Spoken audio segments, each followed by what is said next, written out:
జై శ్రీరామ్. అందరికీ నమస్కారం. వెల్కమ్ టు న్యూస్ అఖండ. నేను మీ కస్తూరి శ్రీధర్. మిత్రులారా, ఉగ్రవాద దేశం ఎటువంటి పాకిస్తాన్కు తోటి ముస్లిం దేశాలే షాక్ అయితే ఇచ్చినాయన్నమాట. సరే, ఇంతకు ఏం జరిగింది, ఏం జరుగుతుంది అనేది ఈ న్యూస్ ద్వారా వివరంగా చెప్పే ప్రయత్నం చేస్తా, ఓకేనా? ఈ ఉగ్రవాద దేశం ఎటువంటి పాకిస్తాన్లో చిన్న పెద్ద అన్ని కలిపి ఒక 50 వరకు ఈ తీవ్రవాద సంస్థలన్నీ కూడా ఉంటాయి. ఇంకా 200కు పైగా జిహాదీ సంస్థలు ఉంటాయన్నమాట. అంటే పాకిస్తాన్లో ఈ తీవ్రవాదం అనేది ఒక కుటీర పరిశ్రమలాగా వర్ధిల్తా వస్తుంది. పైగా ఈ మధ్య కాలంలో పాకిస్తాన్లో ఎక్కడ చూసినా కూడా ఈ బాంబు పేలుళ్ళు, అదేవిధంగా ఈ ఫిదాయి దాడులు, తీవ్రవాద దాడులు అన్నీ కూడా జరుగుతూ ఉండడంతో పాకిస్తాన్లో విదేశీ పెట్టుబడిదారులు ఎవరు కూడా కొత్తగా పెట్టుబడులు అయితే పెట్టడంలే.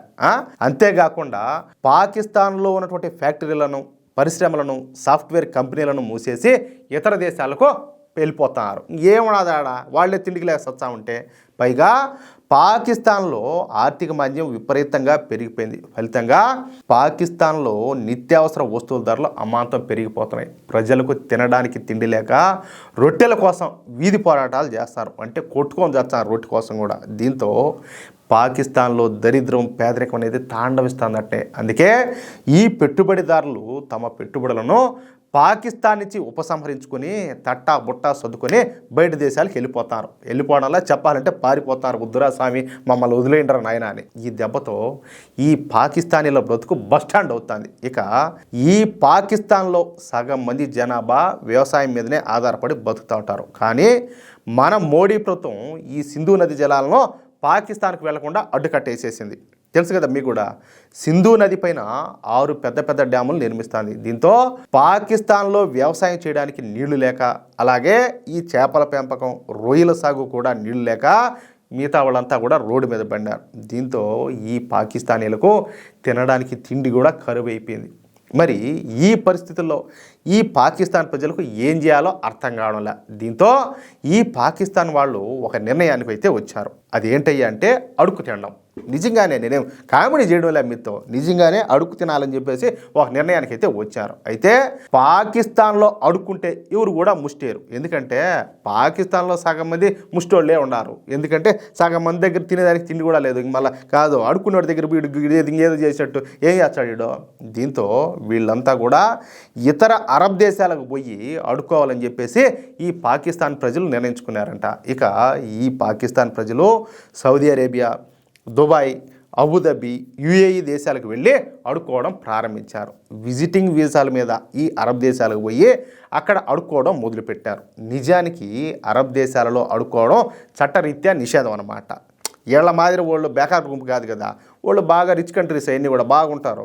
మరి వాళ్ళు అడుక్కుంటే ఒప్పుకోరు. కానీ పెద్ద సంఖ్యలో పాకిస్తాన్ నుంచి వచ్చినటువంటి ఈ ముష్టి వాళ్ళు ఆ అరబ్ దేశాలకు పోయి అడుక్కోవడం ప్రారంభించారు. ముఖ్యంగా ఈ ఫుట్పాత్ల మీద, ఈ సిగ్నల్ లైట్లు ఉంటాయి కదా, ట్రాఫిక్ సిగ్నల్స్ ఆడ, అలాగే షాపింగ్ కాంప్లెక్స్ల దగ్గర, ఈ మసీద్ కాంప్లెక్స్ల దగ్గర ఈ విధంగా ముష్టెత్తుకోవడం ప్రారంభించారు. సరే, మొదట్లో ఏందో వాళ్ళు కూడా చూసి చూడనట్టు ఏదో జాలి పడినారు. సరేలేని చెప్పి వదిలేశారు. కానీ వీళ్ళు పాకిస్తాన్ వాళ్ళు కదా, వీళ్ళు ఊరికే ఉండరు. కుక్కతో వంకర అన్నట్టు వీళ్ళ బుద్ధులు వేరే. వీళ్ళు ఏం చేశారంటే ఉదయం పూట అడుక్కు తినడం, ఇంకా రాత్రి పూట అయితే ఇంకా నేరాలు, ఘోరాలు ఇవన్నీ చేయడం కూడా ప్రారంభించారు. ఈ పాకిస్తానీ ముష్టోళ్ళు అరబ్ దేశాలలో స్మగ్లింగు, అలాగే డ్రగ్స్, మానవ అక్రమ రవాణా, అలాగే బెదిరింపులు, బలవంతపు వసూళ్లకు పాల్పడతారంట. వీళ్ళు పోయింది ఎందుకు? అడుక్కు తినేదానికి. వీళ్ళకి ఇవన్నీ అవసరం అంటయా? అవసరమా? వీళ్ళు కొన్ని టీములుగా తయారైపోయి ఈ అరబ్ దేశాలలో అల్లకల్లోలం సృష్టిస్తున్నారంట. ఈ పాకిస్తాన్ ముష్టి వాళ్ళ మూలంగా ఈ అరబ్ దేశాలలో నేరాలు చెప్పాలంటే 300% పెరిగిపోయాయంట. చూడండి, ఓళ్ళేదో వీళ్ళ మీద జాలి పడ్డం, వీళ్ళేమో వాళ్ళను బొక్క పెట్టడం, ఇంకేం చేయాలా? అంతేకాకుండా రాత్రిపూట ప్రజలు బయటికి రావడానికి కూడా వీళ్ళ వల్ల భయపడిపోతారంట.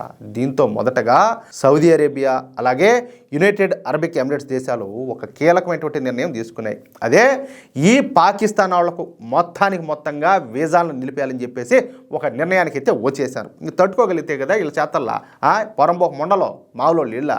నిజానికి ప్రతి సంవత్సరం పాకిస్తాన్ నుంచి 8 లక్షల మంది పాకిస్తానీలు ఈ అరబ్ దేశాల్లోకి అడుగు పెడతా ఉంటారు. ఇకపైన ఈ పాకిస్తాన్ నుంచి వచ్చేటటువంటి ఈ పాకిస్తాన్ పౌరులందరూ కూడా వీసాలు ఇవ్వటాన్ని ఈ అరబ్ దేశాలు పూర్తిగా నిలిపేసినాయి.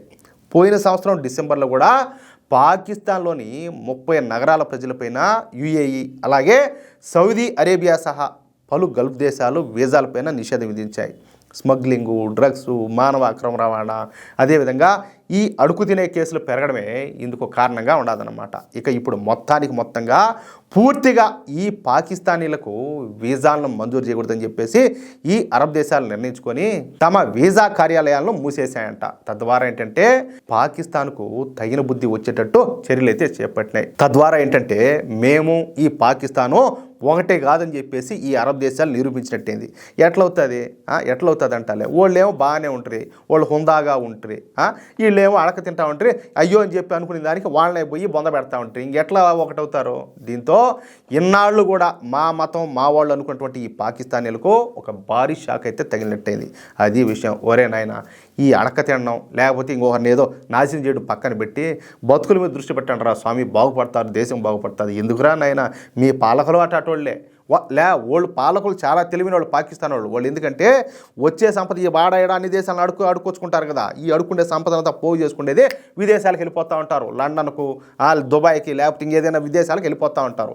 వాళ్ళకి బాగా సేఫ్గా ఉంటారు, ఎందుకంటే బాగా డబ్బులు సంపాదించుకుంటారు. కాబట్టి సామాన్య ప్రజలను మాత్రం ఈ మతం పేరు చెప్పి లేక తీవ్రవాదం అది ఇదని చెప్పేసి భారత పేరు చెప్పి కాశ్మీర్ పేరు చెప్పి రకరకాల పేర్లు చెప్పి రెచ్చగొట్టి వీళ్ళ మాత్రం అడుక్కునే వాళ్ళు చేస్తారు. వీళ్ళ బతుకులు సర్వనాశనం చేస్తారు. వీళ్ళగా తెలివి రాదు.